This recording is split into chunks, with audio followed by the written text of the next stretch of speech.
Grass skirts, coconut bras, luau's, these are what some associate with Hawaiian culture.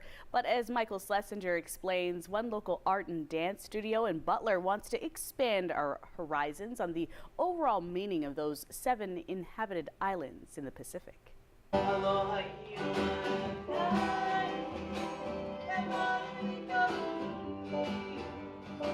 The melodic movements and soft sounds of a culture and life of a people practically living in the middle of the Pacific Ocean, but also a part of the United States for almost 60 years.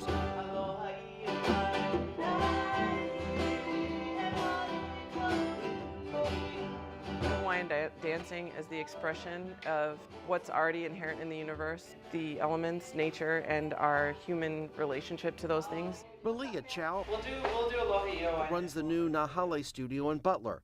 Na Hale means many houses in Hawaiian.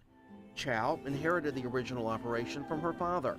Being from Hawaii, along with deep Wisconsin ties, you might say she's the perfect person to teach practices of this culture. The idea of the aloha spirit, which is sort of like that universal respect and love and affection that people have for each other, that's the aloha spirit, and that's sort of at the foundation of what sort of blankets Hawaiian culture. Here at this Polynesian art and dance studio, learning the hula, among other things, is a popular pastime. I think that all of it's harder than it looks. I think because it's so graceful, people assume that it's something you can jump right into, but to have the actual authentic look of a hula dancer is actually difficult.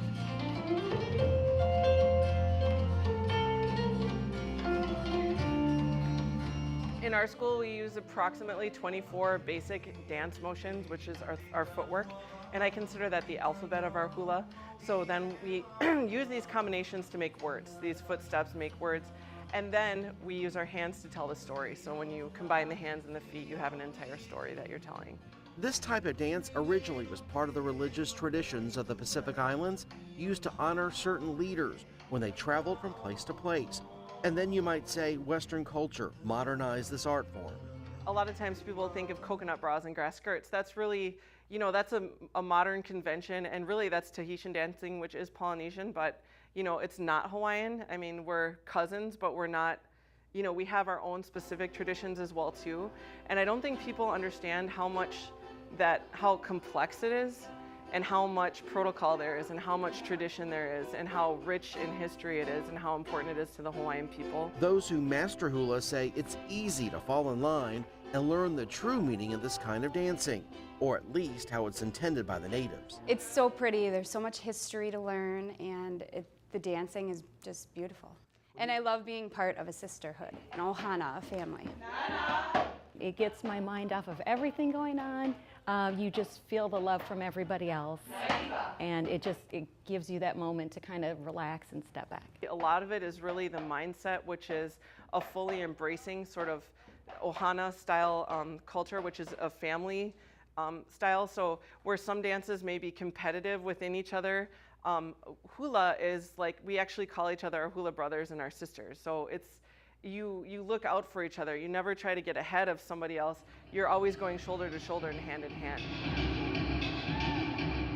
Coming out of the studio is an actual professional team called the Hale Omalo.